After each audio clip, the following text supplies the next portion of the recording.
Hi everybody, Mr. West here. It's time for our weekly assembly and a catch up with all things Temple Moor. This is the second one we've done, of course.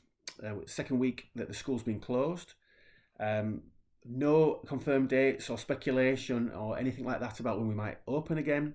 All I'm going to do today is kind of share things that have been taking place since I last spoke to you, give you an update on some of the things that are concerning you around qualifications and grades and predictions, share some good news stories with you all, and then do the quiz. Okay, we'll start with year 11s and year 13s. Now, I'm going to have to put my glasses on today because I've got lots to read. It's an awful lot to get through, so please forgive me. There they are.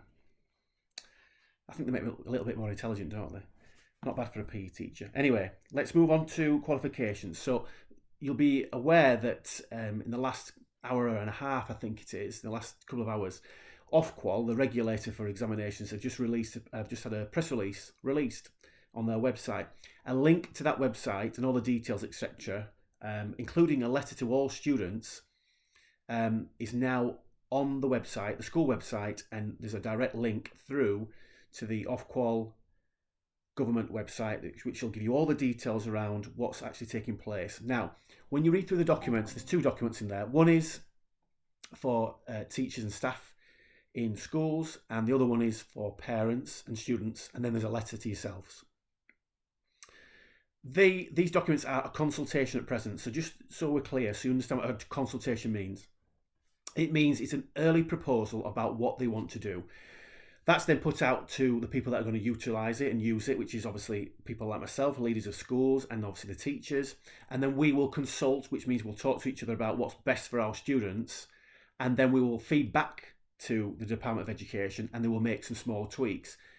So it is a consultation at present, so please bear that in mind that it will change, and there's lots of questions that will come out of this, particularly around year 10s, last year's year 10, which is currently this year 11, about qualifications you've already sat, and there'll be more questions around year 13s in terms of accessing university. Some of those questions can't be answered currently because obviously people are working furiously in the background, and we're only 2 weeks in, and a lot of work has actually taken place in that 2-week period. So please be patient. I know you are very patient, but we've got to try and deal with these kind of pressures and anxieties as we go through things. So essentially what's going to happen is that those documents are quite detailed. So I've spoken to my senior staff in school today, and what we're going to do is we're going to actually process that and spend some time working through it. I have a meeting with the senior team next Tuesday, a virtual meeting, and we're going to discuss what we think is in the best interest of our students and how we're going to work through the predictions and the gradings. Essentially, when you go through it, you should realise that some of the things I've told you previously are actually borne out in these documents, that this kind of predicted grade is based on work that you've done at school. It's the professional judgment of teachers, and that you will get as best a grade as you possibly can based on the work that you've put in so far. That's all I'm going to say on that at the minute. You can look at the details yourself.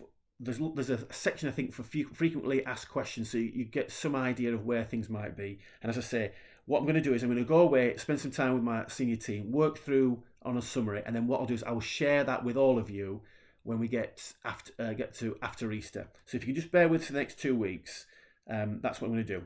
Okay, so that's the first thing. The second thing I'm going to talk to you about is around work. Okay, so we've had a number of emails through from parents and on students, and I'll just focus on year 7s to 9 for the time being. What I'll say to you is that I've asked my staff to have a 2-week break over Easter, and I would encourage you to do the same. I know some parents and students will want to do work over the Easter holidays, and that's absolutely fine. Please stay in touch with teachers, please complete work on class charts if you feel that's what you want to do. What I would suggest is that make sure you've got that break, and make sure you can deal with the pressures of the situation that we're all currently in, which is namely that we are in a lockdown, something that countries never faced before, and there's going to be a lot of anxiety, a lot of stresses, and lots of things to think about during that period of time. And I think it's important that families and students, and as I said to you before, look after your parents, just to give yourself a bit of a break from your normal studies and try and keep that normal routine. My fear is that if you just continually work all the time, you're going to burn yourself out, and you'll lose that kind of desire to keep studying. So just bear that in mind. It's about balance, really. The other thing is for year 7s to 9, when you completed a task, don't expect over this next couple of weeks any kind of feedback, etc. And that goes for all year groups, if you like, because my staff are going to take a break. I know that some parents are concerned that students are not being able to engage and get themselves into a routine. Try where you can to get them to steer towards their timetables and stick to that routine, as I've suggested before. So, what other things can we do? If your studies, class charts, whatever it might be that you're working on your project work, isn't appealing to you, there are other things we can look at. I mentioned a few last week. I'm going to mention a couple more now. And these are quite helpful because what you'll find is that this might give you another break, give you something to kind of steer away from video games and Netflix. The BBC, as you probably were aware of today, have released information about starting from the 20th of April, some videos, quizzes, podcasts, articles on BBC Bitesize. That will be done daily via the BBC iPlayer, the Red Button, and BBC 4 and BBC Sounds. So if you can look at that over the next few weeks, on the 20th of April, there'll be lots and lots of things for you to do on there. And I think that will give you some other kind of focus. Because as much as we want you to do schoolwork, and we know that there'll be some anxieties, particularly from parents, around the fact that you'll feel like you're falling behind, the whole country's in the same situation, okay? So you've got to do what you can do, and we will put things in place as the weeks progress to make sure that you don't fall too far behind. And we're already looking at our curriculum, the lessons that you learn for next year and the year after. We're changing what we're going to do there to make sure we can compensate for anything that's fallen behind. But what you have to appreciate is that's going to take some time. So please bear with us. As I say, we're only 2 weeks in. People haven't just shut down. I can assure you, I haven't got time to watch Netflix. I'm probably working more now than I normally do. So there's lots of work going on with lots of the staff behind the scenes, trying to make sure that we've got you best prepared. So if you can steer your attention towards BBC, that'd be fantastic. The second one is, there'll be another link on the website. So if you just go to a pop-up on the school website, there'll be all these links that I'm going to mention today. So you go straight to them. So you don't have to mess around looking for tabs, etc. But I'll also tell you where the tabs are. There's a collection of resources on the TES website. Now, normally these resources are for teachers.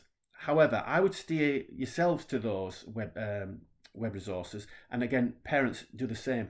There's an awful lot of material on there that could stimulate some thinking and some learning outside of normal studies, okay, if they need a bit of a break.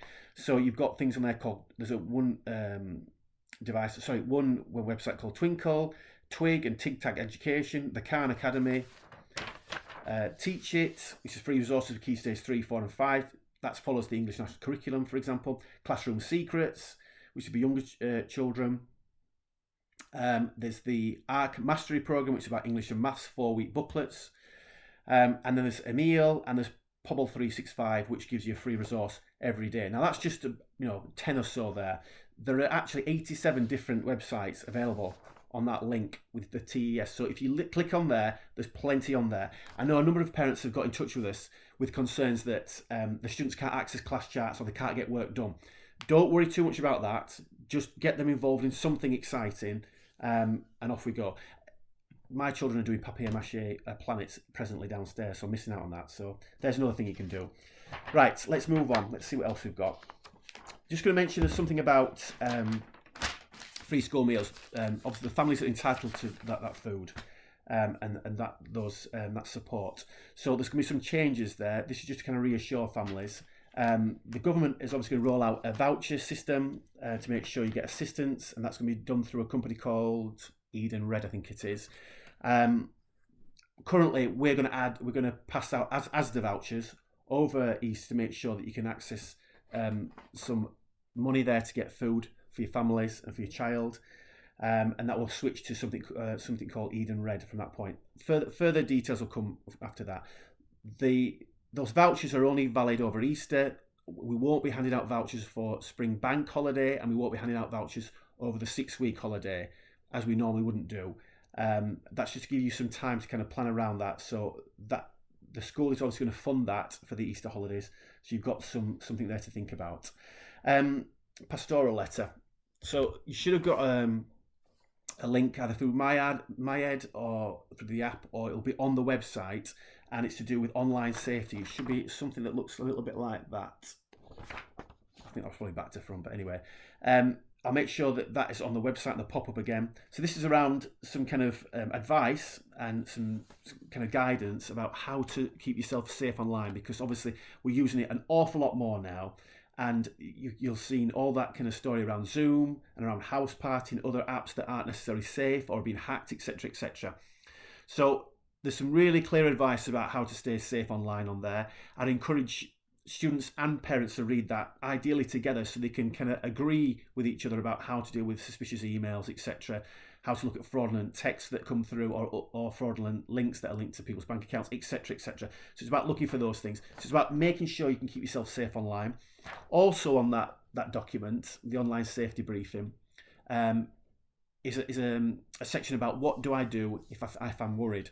There's a list of contact details for all the staff, the pastoral staff that is in school, that have safeguarding support expertise, and they have their school numbers there, the member of staff, and their email addresses. So I would encourage you to stay in touch with them if you're concerned about anything at all. So if you read through that, that's going to be quite a useful document.